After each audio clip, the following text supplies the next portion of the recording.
Hello yogis, movers, and body explorers. Here to show you how to comfortably and safely get upside down.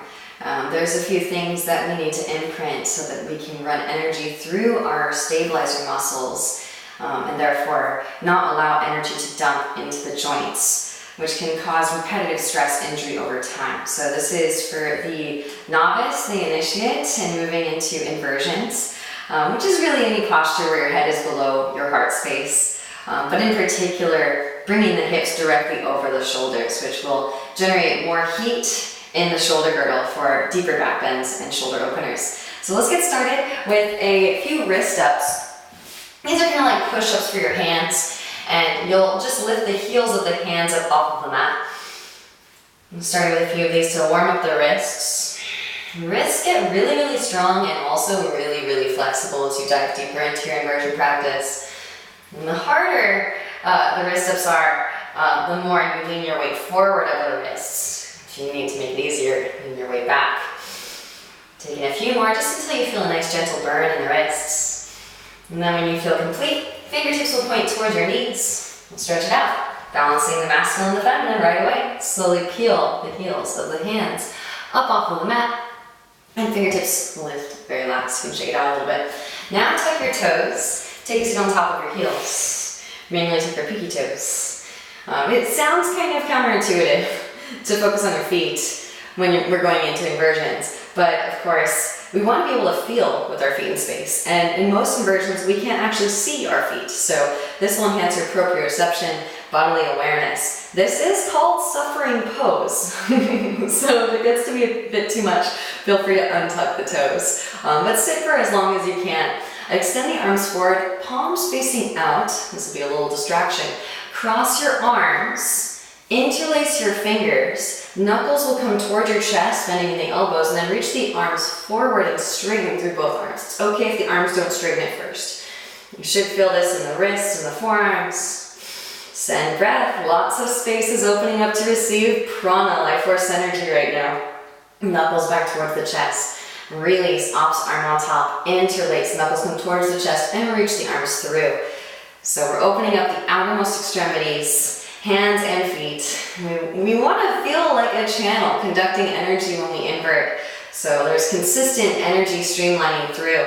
Knuckles back towards the chest. Release and shake that out a little bit. Woo. Walk the hands forward, untuck your toes, gently drum roll your feet out.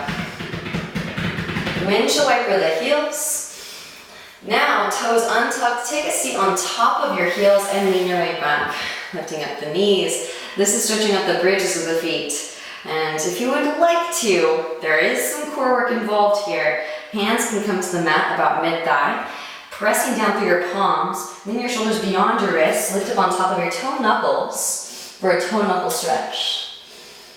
Again, here, this is actually core work, so I'm not dumping all of my weight into my toe knuckles. Maybe one heel lifts up towards the sit bone, followed by the other. And this is actually low loss in the dangling earring pose.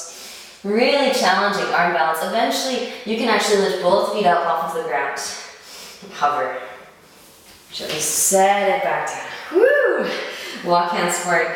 Meeting your tabletop pose. Spread the fingers wide. Pressing down through all of the knuckles, especially index finger and thumb knuckles. Now tuck your toes, press down for the big toe mounts. Spiral the eyes nails towards each other. And elevate your knees off of the mat just a couple inches. This will trick your core muscles into firing up and engaging. As yogis, we're not just interested in the six-pack abs, we want to be able to conduct energy straight through the whole spinal column and through the arms and the legs, which is why there are a lot of unseen actions, spiraling energies that we're conducting through the arms and legs as well. Now keeping this engagement, hips lift up and back, downward facing dog pose. You can walk it out, bending one knee and the other. Allow the hips to shift side to side, breathing into your calves, hamstrings, and lower back. And then making your way back into stillness. So one thing that's really challenging in down dog, which some yogis never get in those crowded classes, is the external rotation of humerus, head, bone, and shoulder socket. It sounds like a brain teaser, and it is. We'll imprint it with our physical body in space, bending in the elbows, wrap the elbows in towards midline. You should feel the biceps rolling forward and hollowing out of your armpits. Hover the elbows just above the mat. So I love to do this just to trick myself into finding that external wrapping of the outer upper arm in towards midline. You can lower all the way down into your dolphin. And then press back up again into your down dog. Lower and lift. You can also do this with a block if you have one in between the forearms to trick your adductor muscles into engaging. So we're squeezing energetically in towards the central line. Beautiful. Lowering it down into your forearms again and roll this body forward into your forearm plank. Push the floor away, lift the space in between the shoulder blades. Keeping the core engaged, hips lower into your Sphinx pose. Untuck the toes. Press down with the forearms, broaden across the collarbones, the Egyptian cat. Drop the right ear towards the right shoulder. Let the channel through the chest. Lift your left shoulder. Breathing into the cervical spine. Deep Ujjayi breaths. Moving back through the center. Now walk the hands to the outer edges of the mat. Lift up onto your fingertips and spread the elbows wide. Lift your chest up. Drop right shoulder, gaze over your left. Inhale through center. Exhale the toes. Drop left shoulder, gaze over your right. Inhale through center. And exhale to twist. So just kind of opening up the shoulder girdle, the chest cavity, so we have room to receive breath. And so that we can plug the humerus head bone into the shoulder socket. And both handstand and forearm balance, we're plugging the humerus head bone in and resting it in the latissimus dorsi. So we actually want some mobility, free range of motion. Back through the center as you inhale. And exhale to slowly release it back down. So again, to imprint hips over shoulders, the floor is very useful. It is a straight line. So extending the arms forward, palms flat. You can gaze in between the thumbs. Even here, start to think about middle fingers in line, thumbs in line. Plug the arms into the shoulder sockets. And then try to lift that little space underneath your belly button up off of the ground. So you're really engaging what's called Uddiyana Bandha, engaging your core. And not so much working on the back bend, think more so lift up a couple inches. Squeeze everything in towards midline. Squeeze the legs together, squeeze the arms together. Pretend like you're squeezing an imaginary block if you have one, even better. Again, push out through your palms, out through your big toe mounds, but at the same time, you're plugging humerus head bones into shoulder sockets, femur head bones into hip sockets. This takes work, yogis. That's why everybody wants to be good at handstand, but not everybody makes it. It's a lot of core work. Here for 5, 4, 3, 2, 1. Release and take a moment of repose. Whew. Now, all that heat generated lends itself really nicely to opening up space. Slide the hands underneath your shoulders. Wrap the elbows in, roll the shoulder blades together and down the back. Lift your chest. Keeping the core engaged, maybe even float the hands to make sure you're engaging the back of your core to protect your lumbar spine. And then add the strength of the arms. Press down through the palms. Wrap the elbows in towards your side bodies. Puff your chest. Broaden across the collarbones. I see this all the time. We want this. So every single time you vinyasa, the Chaturanga Dandasana forelimb staff warms up the heart space, and then you move into new space with either this is Cobra, Bhujangasana, Cobra pose, or if you're pressing down through the bridges of the feet and lifting the knees up, upward facing dog pose. Slowly lowering it back down again. And again, just to imprint. Hands come behind the back. Interlace your fingers. You can actually massage your sacrum with your knuckles here. Now reach the hands back behind. Reach out through the balls of the feet. Spiral the inner thighs up towards the ceiling. Tuck the chin, extend out the crown. So this is the type of breath across the chest that we want when we're inverting. So often people will hunch the shoulders and create muscle tension, which will pinch you off from source. We want to create strength, but intelligent central core strength that allows for energy conduction. Now keeping this, release the interlace, hands like underneath the shoulders, tuck your toes, press down through big toe mounts. Keep everything straight as a board, press up, lift up through Chaturanga, plank. Exhale, downward facing dog pose. Right away, walk the hands back to the feet. Coming into a forward fold at the back of the mat, you can grab opposite elbows, shake the head yes, shake the head no.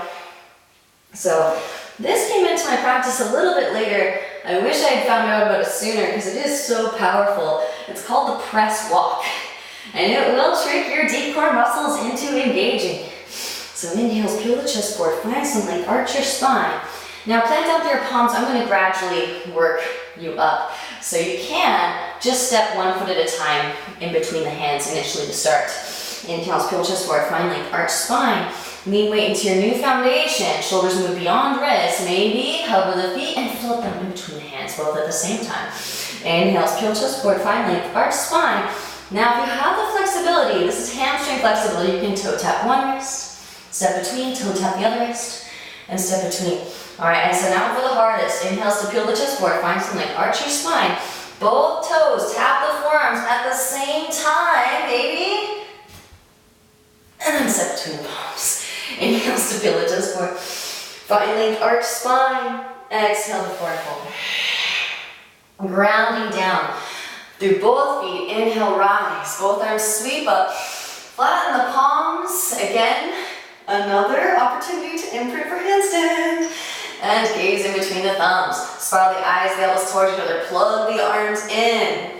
And now lifting your heels up. Making it a little bit more challenging here. Because we do want to shoot energy out through the big toe mounts.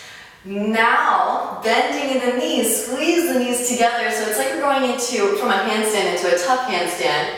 As we slowly lower all the way down through chair pose into tiptoe pose. Beautiful, knees open wide, reach your arms straight through, and gently take a seat, float your feet. So knees can stay bent if you need, eventually straighten through the legs. And the same exact core muscles are brought under that duress as we learn to strengthen them more and more. You'll probably have a tuck handstand before a pike handstand, for instance, as we learn to hold space in all these different orientations with respect to gravity. Upright the spine like an upward facing dog pose.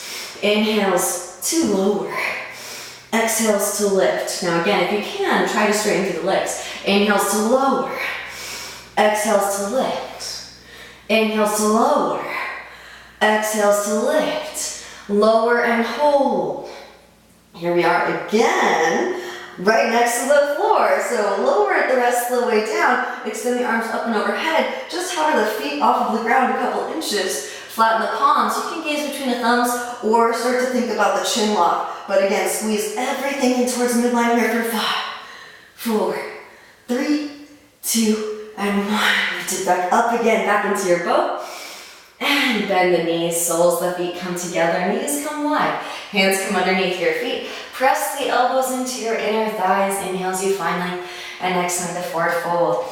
The more open your hips are, the easier it is to navigate into your inversions because you'll be able to stack your bones and rely upon energy moving through a solid as opposed to a soft tissue engaged. And rolling the spine back up. Feet come wide, hands come behind your hips. Now press up, lift up. Meet me in your Malasana squat. Elbows come into your inner thighs. Press the elbows into the inner thighs and broaden across your collarbones. So before we make our way to the wall space, which is going to take up the bulk of this practice, I want to make sure that your arm muscles are engaging because again, people will dump weight into their joints, which can cause repetitive stress injury over time. We don't want that. It's entirely preventable. Bakasana crow pose. All right, everybody wants to start with handstand, but we gotta start small to build from a strong foundation. And you'll revisit crow pose time and time again to build a stronger foundation. So hands are just shoulder distance apart. Spread the fingers wide, lift your hips up. Knees can hide in towards the armpits. Initially to start, you can bring the knees kind of wide so that your shins are coming at a diagonal. That way there's more friction and more surface area connection to the upper arms. Now leaning forward, squeeze your knees into your arms. It's okay if the feet don't lift off today. Maybe float one foot. Maybe float the other foot. Notice the large bend in the arms. Initially to start, you'll want almost a 90-degree angle with your arms. Make a shelf. Much more energetically efficient. And pull the chest forward. Deep Ujjayi breaths. Gently set it back down when you're complete. And release. You can roll your wrists. Again, the wrists may start to talk to you and listen. If they talk to you, give them the love that they're calling in. A little bit of wrist love, it always goes a long way to enhance your practice. So to add on a little bit, since I'm going to show you a couple things with the wall, if you have the flexibility, lower the forearms down to the wall, or down to the floor, and now knees will come high up and in towards the armpits. This is so cute. It's the baby Bakasana. So it's a lot closer to the floor too, so if you were nervous about falling over in your Bakasana, maybe this is a good place to start. Lean weight forward, and then maybe flip one or both feet. Baby Bak. It's super cute! And then gently set back down. Woo! Alright, so arms should be ready to go. Let's make our way to some wall space so we can start to explore actually bringing the hips directly over the shoulders. So I learned how to do headstand first, and honestly, I was doing it wrong. So I had to re-imprint, actually destroy the mental conditioning that I had created for that inversion, and then recreate it. So I want you to circumvent having to go through that dead-end experience and then backtracking, right? So this will teach you hips directly over shoulders so that you can find your straight line. Come to sit next to the wall. Measure out a leg's distance. And you can also, we have phones, so feel free to get a video if you don't have a friend to make sure that you're in a perfect right angle. This is really important. We want to find alignment so that, again, we're not overbearing in certain parts of our foundation. So again, hands will go where your hips are. Hands are just shoulder distance apart.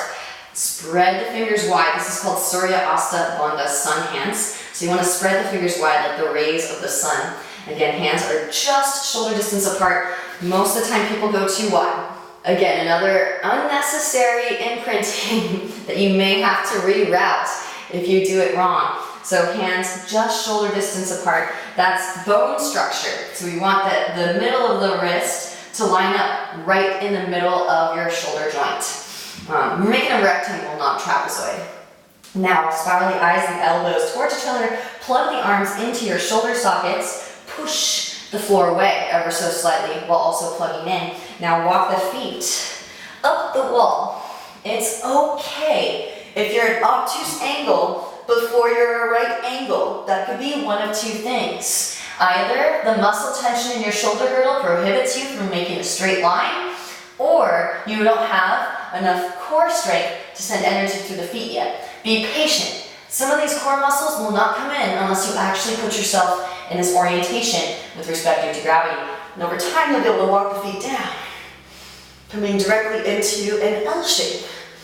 Maybe one leg extends up, holding here. Couple breaths.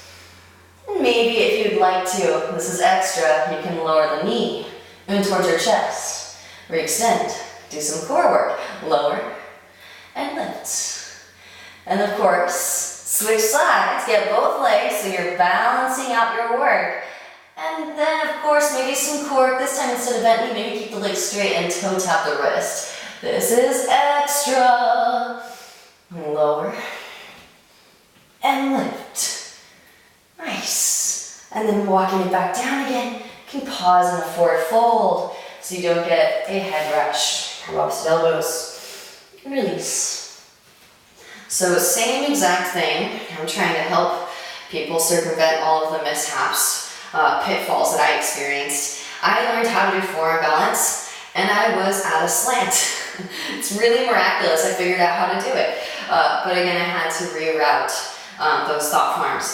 So instead of creating bad habits, create good habits from the get-go. Forearms can come to the mat. I didn't even know about this. There is a forearm L shape. Oh my goodness. So on your forearms, walk your feet up the wall, coming into your L shape. And when you get this close to the ground, the humerus bone is connecting directly to the floor. You're pulling more energy up, and it becomes abundantly clear where you're experiencing muscle tension in your shoulder girdle. It's okay if you can't get the straight line. This is how you get it. Build the strength, and as you build strength, you'll build strength in the right places. So you're firming and toning muscles to bone, and rolling the biceps forward, hollowing out armpits, melting your heart towards the wall. Maybe one leg extends up. Don't worry about coming off the wall just yet. Forearm balance is a really awkward pose to cartwheel out of. So just hold and build strength and switch.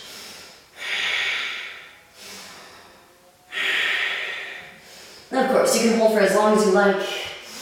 Long holds are preferred to build that strength. And again, dolphin pose, it can be antagonizing at first, especially if you have a lot of muscle tension in the shoulder girdle that you're working through. Before we move towards toes and nose, I'd like to make sure that you can do a handstand against the wall, because toes and nose is a little bit more advanced. So lifting up, turn to face the wall, measure out about a shin's distance away from the wall. This is important because we don't want to build a codependent relationship with wall. So now that you're measured out a shin's distance, again, hands come to about shoulder distance apart.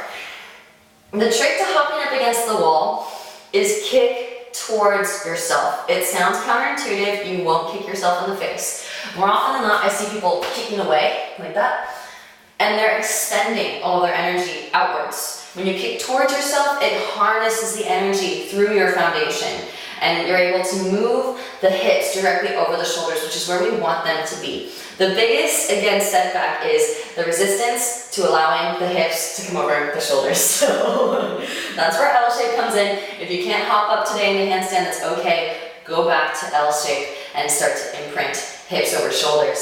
So again, kicking towards yourself. Other big no-no is this hip coming up beyond your foundational leg hip. We want the hips in alignment. It's okay if you lose the split, if it's much, much harder to balance external hips as opposed to neutral hips. So as you kick towards yourself, find the wall.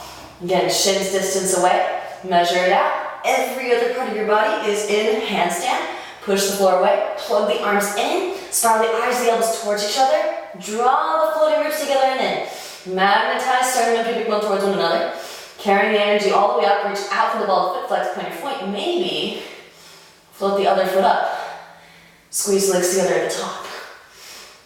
And reach out for the balls, the feet flex, point or point. Do something with your feet so that you can feel them in space for reception.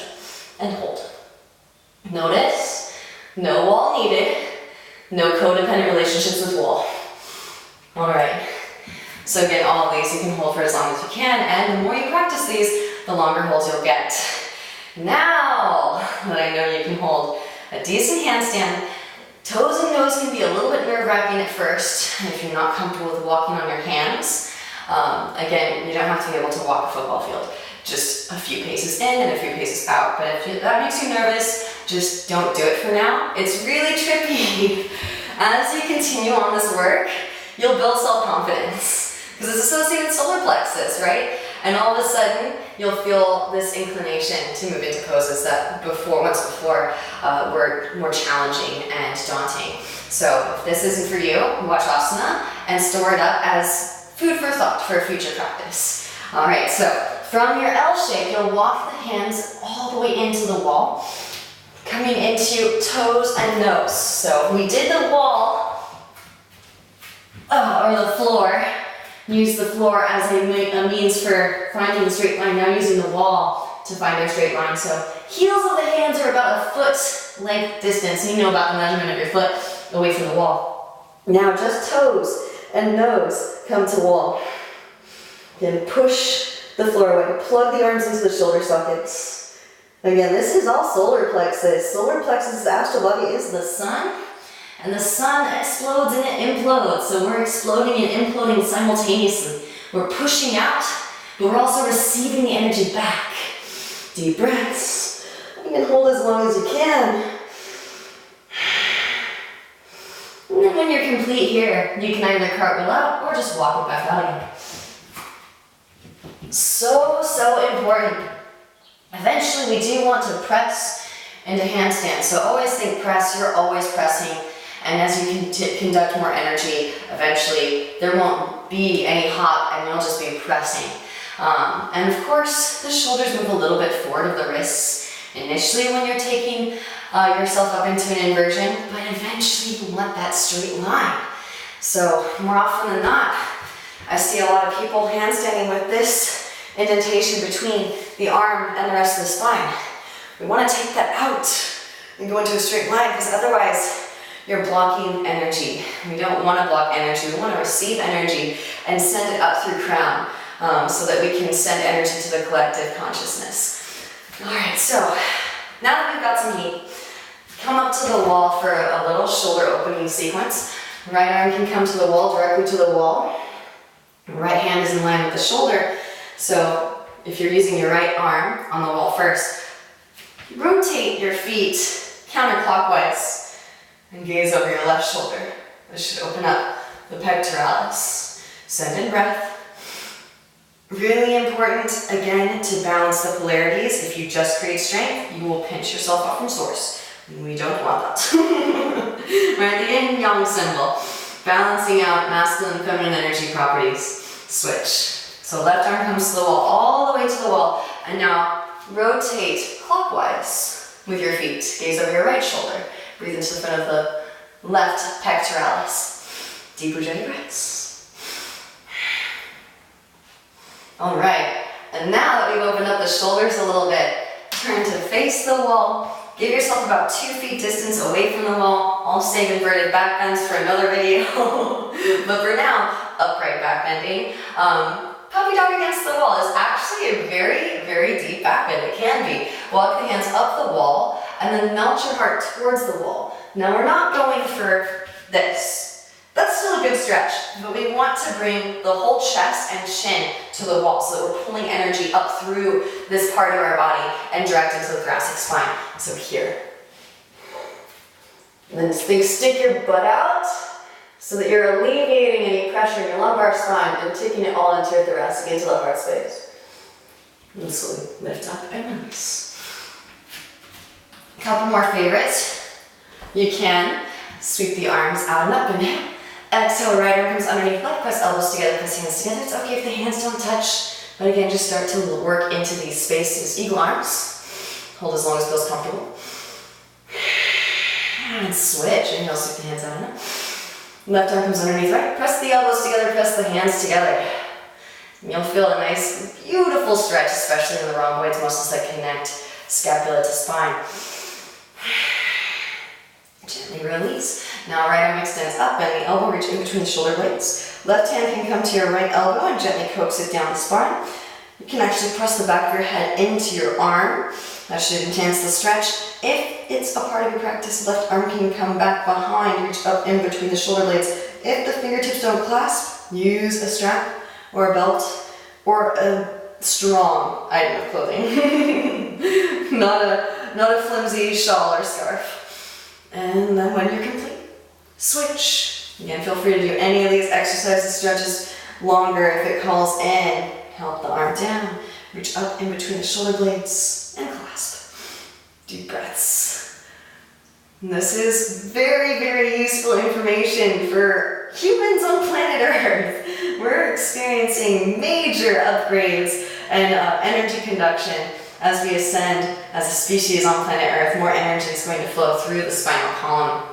So you can see how if you're not maintaining your energetic force field, electromagnetic, auric field, then energy will get convoluted and distorted in the uppermost chakras. So in order to actually clear the meridians, nadis, energetic channels, it's useful to actually get upside down and burn away the impurities. The element fire, solar plexus, goes towards our foundation. So it becomes essential to make our upper half the foundation, to send fire through these uppermost chakras, which are super fun, and you'll notice over time, you'll start to get more clarity, more vision, more insight, because of course, these are associated with the sattvic gunas, right? Sound and light, throat chakra, brow chakra, and of course, crown chakra starts to open up too. So it's really exciting stuff, really fun, and it's worth it. It's totally worth overcoming some of these mental blockages Be patient with yourself as you learn to integrate, and